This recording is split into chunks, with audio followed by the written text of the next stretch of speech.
በስመ አብ ወወልድ ወመንፈስ ቅዱስ አሃዱ አምላክ አሜን። ሓንቲ ሰበይቲ ብዘካ እግዚአብሔር ካልወላ ሓደ ሰብ ምስ ዘይህልዋ ናይ ሰብ እግርግር ደው ምስ ዝብል እንታይ ይፍጠር?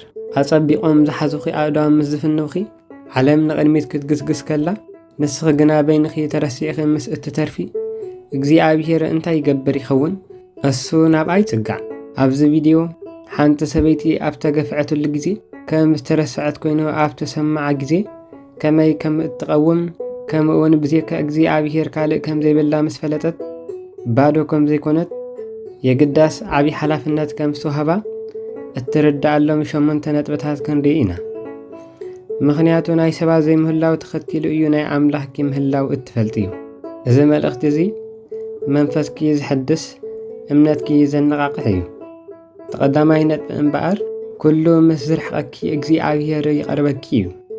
ሰብ ኩሉ ምስ ዝሃድም እግዚአብሔር በይኑ ምሳኺ ክኸውን ከሎ እቲ ብሕታውነትኪ ዝተቐደሰ እዩ ዝኸውን። ኣብ ኦሪት ዘፍጥረት ምዕራፍ 16 ብዘይ ድሌታ ናብ ዘይደልየት ኩናት ኣሕሊፋ ብዛዕባ ዝተዋሃበት ኣጋር ይነግረና። ኣገልጋሊት ነይራ፣ ተገፊዓ እያ፣ ብውዲት ከዓ ኣደ ክትከውን ተገይራ። ድሓር ድማ በቶም ዝኣተወቶም ሰባት ናብ ሓዊ ተወርወረት። ሳራ ገጻ ዝወረትላ፣ ኣብርሃም ስቕ በለ፣ ኣጋር ድማ ሃደመት። ነገር ግን ሓፍተይ ልቢ በሊ፣ ሓደ ግዜ ናብ ምድረ በዳ ምግፋዕ ምጥፋእ ኣይኮነን፣ ኣንፈት ምቕያር እዩ። ምክንያቱ ኣብቲ ደረቕ ቦታ ኣብቲ ምድረ በዳ መልኣክ እግዚአብሔር ድዩ ረኺብዋ? ብፍጹም ኣይኮነን። እንታይ ደኣ እግዚአብሔር ባዕሉ እዩ ረኺብዋ። መልኣክ ኣይበለን፣ ሰብ ኣይበለን፣ ባዕሉ መጸ።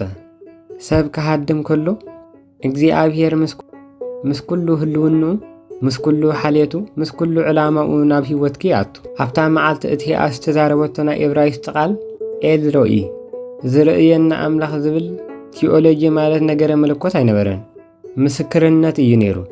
ንሳን እግዚአብሔር ዝረኸበቶ ኣብ ድንኳን ኣብርሃም ዘይኮነስ ኣብቲ እምባ ኣብቲ ደረቕ ምድረ በዳ እዩ። ዝተሰብራ ደቂ ኣንስትዮ እግዚአብሔር ተኣምራት ንምስራሕ ናይ ሰብ ብዝሒ ከም ዘየልዮ ዝመሃረሉ ቦታ እዩ። ምናልባት በይንኺ እትበኺ ኣደ ክትኮኒ ትኽእሊ ኢኺ፣ ብስድራ ቤት ዝተገፋዕኺ ወይ ከዓ ትዝታ እምበር መጸናንዒ ዘቢልክ መበለት ክትኮኒ ትኽእሊ ኢኺ። ውሽጥኺ ብክሕደት ወይ እውን ብስምብራት ወይ ድማ ብጽምዋ ዝተመልአ ይኸውን። ግና ናይ ሰባት ዘይምህላው ማለት ናይ ዕላማ ዘይምህላው ማለት ኣይኮነን። ልክ ኣብ ሓደ ኩርባ ፈልፊላ ከም ዝወጠት ዕምባባ ሙቹ ኣብ ዘይኮነ ቦታ እናዓበኺ እናነበርኪ ትኮኒ ትኽእሊ ኢኺ፣ ግን ኣይተረሳዕኽን። እንታይ ደኣ ተረኺብኪ ኢኺ። ሰብ ኩሉ ምስ ዝኸይድ እግዚአብሔር ይጽጋዕ። ምንጭ ማይ ኣብ ደረቕ መሬት፣ ራእይ ኣብ ምድረ በዳ፣ መንነት ድማ ካብ ዘይርአ ቦታ ይወፅእ። ማንም ኣይርእየንን እዩ ኣይትበሊ። እቲ ቀንዲ ነገር እግዚአብሔር ይርየእክ ምህላው እዩ። ታሪክ እውን ተጻሒፉ ኣይተወድአን። እቲ ካልኣይ ነጥቢ እውን ስቕታ እዩ። ስቕታ እግዚአብሔር ናይ ህይወትኪ ስእሊ ዝስእለሉ ብራና እዩ። ሰማይ ብነጎዳ ዘይኮነስ መልሲ ኣብ ዘይረኽቡ ጸሎታት ስቕታ ውሽጢ ኮይኑ ዝዛረበሉ ግዜ ኣሎ።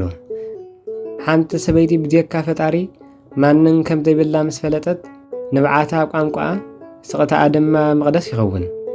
ኣብ ቀዳማይ ሳሙኤል ምዕራፍ 1 ዘሎ ታሪኻና ብዛዕባ መኻንነት ጥራይ ኣይኮነን፣ ብዛዕባ ብስራት እዩ።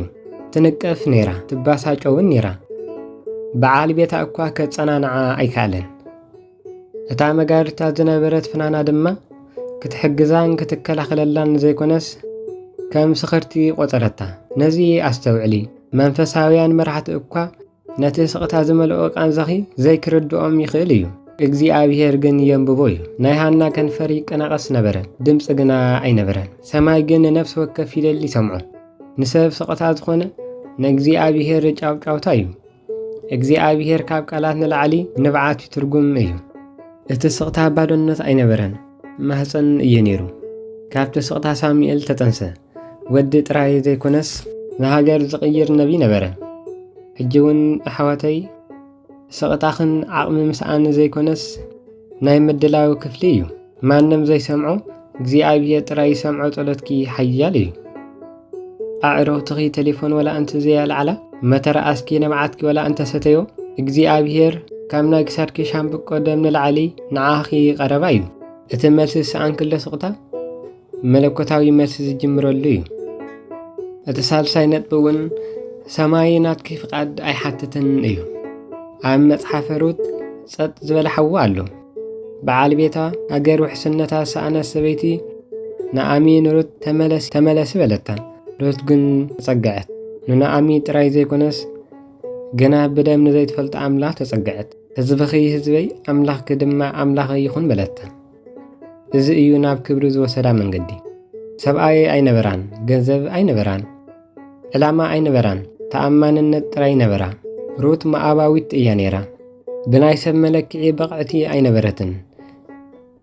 እግዚኣብሔር ግን ናይ መጻይኣ ንምውሳን ናይ ድሕሪት ታሪኻ ኣይተመልከተን። ናይ ኖዓሚ ሓሳብ ኣይተወከሰን። ናይ ቤተልሔም ህዝቢ ድምፂ ኣይኣከበን። እግዚኣብሔር ኣቐዲሙ ንዝቐብኦ ነገር ናይ ምድሪ ፍቃድ ኣይሓትትን እዩ። ሩት ታራ ሰራሕተኛ ምስሊ ተሰኪማ ትነብር ነይራ። ካብ ማህፀና ግን ኢዮኦቢድ፣ ካብ ኢዮኦቢድ እሰይ፣ ካብ እሰይ ዳዊት፣ ካብ ዳዊት ድማ እቲ መድሃኒ ዓለም ኢየሱስ ክርስቶስ ክወፅእ ግድነት ነበረ። ናይ ሓንቲ ሰበይቲ ስቃይ ንዓለም ድሕነት መንገዲ ጸረገ። ሰባት ካብ ህይወትኪ ክወፅእ ከለዉ ንእግዚኣብሔር መእተዊ ይኸፍትሉ ከም ዘለዉ ፍለጢ። ናይ ንሳቶም ምኻድ ናይ ህይወትኪ መወዳእታ ኣይኮነን። ነስኺ ኣቦ የብለይን ኢልኪ ትጭነቕ ትኾኒ፣ እግዚኣብሔር ግን ኣቐዲሙ ኣዳሊልኩ ኣሎ። ሰማይ ብስምኪ ይጽዋዓካ ኣሎ። ስደተኛ ዘይኮነስ ፍራሲት ይብለካ ኣሎ። እቲ ራብዓይ ነጥቢ እውን ተስፋ ምቑራጽ ፍጻሜ ኣይኮነን። ተስፋ ምቑራጽ መወዳእታ ኣይኮነን። ተስፋ ምቑራጽ መወዳእታ ዘይኮነስ ናይ ምድሓን ማዕጾ እዩ። ገለገለ ማዕጾታት ዝኽፈቱ ኢድና ነቲ ማዕጾ ክሳብ ዘንኳሕኩሕ ዘይኮነስ ብመንኩሕኳሕ ኣጻብዕትና ክሳብ ዝደክም እዩ። ኣብ ማርቆስ ወንጌል ምዕራፍ 5 ዘላ ሰበይቲ ኣስተውዕሊ። ስም የብላን ግን ንዘለዓለም ዘይትርስዕ ሰበይቲ ን12 ዓመታት ደም ይፈሳ ነበረ። ብኣካል ጥራይ ዘይኮነስ ብስምዒት፣ ብገንዘብ፣ ብማሕበራዊ ህይወትን ደም ይፈሳ ነበረ። ርኽስቲ ተባሂላ ነበረት። ማንም ክትንክፍ ኣይትኽእልን። 12 ዓመት ማለት 4380 መዓልታት እዩ። ተስፋ ሒዝካ እትትንስእ እግዚኣብሔር እውን ኣይክሓድገካን እዩ። ነገር ግን ተስፋ ምቑራጽ ናይ ሰማይ ቆላሕታ ዝስሕብ ጭራ እዩ። ድኻም ኣይኮነን፣ እንታይ ደኣ መሳርሒ እዩ። እዛ ሰበይቲ ኣብ ማእኸል እቲ ህዝቢ ሰንጢቓ ናይ ሰባት ወቐሳ ሓሊፋ እናተደፍአትን እናወረቐትን ጫፍ ክዳኑ ተንከፈት። ቆፀራ ኣየለያን፣ መድረኽ ኣየለያን፣ ምትንካፍ ጥራይ ነበረ። ምስ ተንከፈቶ ሓይሊ ወፀ። ፈውሲ ጥራይ ኣይኮነን፣ መንነት ተዋሂብዋ። ኢየሱስ ክርስቶስ ሰበይቲ ኣይበላን፣ እንታይ ደኣ ጓለይ ይበላ። እዚ ፈውሲ ጥራይ ኣይኮነን፣ ውልድነት እውን ምውህላል እዩ። ሎሚ እውን ኣብ ተስፋ ምቑራጽ ዘለኻ ሓፍተይ ናብ እግዚኣብሔር ናብኡ ቁረቢ። ተስፋ ምቑራጽኪ ናይ መወዳእታ ምዕራፍ ኣይኮነን፣ ናይ ምድሓንኪ መጀመርታ እዩ። ህልውና እግዚኣብሔር ካብ ዘይምህላው ሰባት ይበልጽ። ማንም ኣብ ዘይብሉ ጸልማት ኣብ ዝኾነሉ ቦታ ጥራይ ዝርከቡ ምግላጻት ኣለዉ። ማርያም መግደላዊት ናብ መቃብር ከደት። ደቀ መዛሙርቲ ፈሪሆም ሃደሙ፣ ንሳ ግን ተረፈት። ብጀካ ፈጣሪ ካልእ ማንም ዘይብላ ሰበይቲ ሓይላ እዚ እዩ። ትተርፍ እሞ እቲ ቃንዛኣና ብህልውና ክሳብ ዝቕየር ትጽበ። ሰብ ኩሉ ምስ ከደ ኢየሱስ ክርስቶስ ንዓ ተገለጸ። ማርያም ኢሉ ድማ ስማ ጸዋዓ። 7 ኣጋንንቲ ዘውፅኣላ ድምፂ፣ ዓለም ክጸልኣ ኸላ ዘፍቅራ ድምፂ፣ ሰባት ብጸልማት ጊዜኺ ገዲፎም ይኸዱ ይኾኑ፣ እግዚኣብሔር ግን ኣብ ባዶነትኪ ይገለጸልኪ። ኢየሱስ ክርስቶስ ትንሳኤኡ መጀመርታ ዝገለጸ ንጴጥሮስ ወይ ንዮሃንስ ኣይኮነን፣ ንብዓት ጥራይ ንዝነበራ ነዛ ሰበይቲ እዩ። ናይ ሰባት ምጥፋእ ናይ እግዚኣብሔር ምቕራብ የበስር። በይንኺ ኣይኮንክን። መንነትኪ በቲ ዝገደፍክዮ ሰብ ዝተመስረተ ኣይኮነን። ምግፋዕ ይጭርሕ እዩ፣ ኣብ ባዶ ቦታኺ የቃልሕ። ነገር ግን እግዚኣብሔር ካብቲ ዝገደፈኪ ሰብ ድምፂ ንላዕሊ ሓቂ ይዛረብ። ዝተደርብኺ ዝተረሳዕኺ ኣይኮንክን። ኣቦ ኣይነበረክን ይኸውን፣ ሰብኣይ እውን ገዲፍኪ ይኸውን፣ መሓዛ እውን ክሕድኪ ይኸውን። ንሳቶም ስለ ዝኸዱ ንስኺ ዋጋ ቢስ ኣይኮንክን። ኢየሱስ ክርስቶስ ዝሞተ ባርያ ክገብረኪ ዘይኮነስ ተዓዋቲት ክገብረኪ እዩ።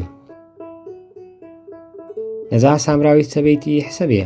5 ሰብኡት ፈቲሓ ሕጂ ዘለዋ እውን ሰብኣያ ኣይኮነን። ኢየሱስ ክርስቶስ ግን ብሓጢኣታ ዘይኮነስ ብሓቅነታ እዩ። ንናይ ህይወታ ዕርቃን ክሳብ ዝሽፍኖ መንነታ ቀየሮ። እሳ ዝተረስዐት ሰበይቲ ናይ ብስራት ነጋሪት ኮነት። ሓፍታይ ንስኺ ኣብ ታሪክ ሰባት ናይ እግዚኣብሔር መዘኻኸሪ ኣይኮንክ። እግዚኣብሔር ተወሳኺ ሓይሊ ዘይኮነስ ናይ ሓይልኺ ምንጭ ምዃኑ ይርዳእኪ።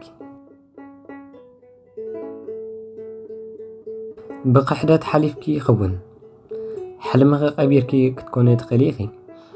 ነገር ግን መንፈስ ውሽጥኺ የቃልሕ።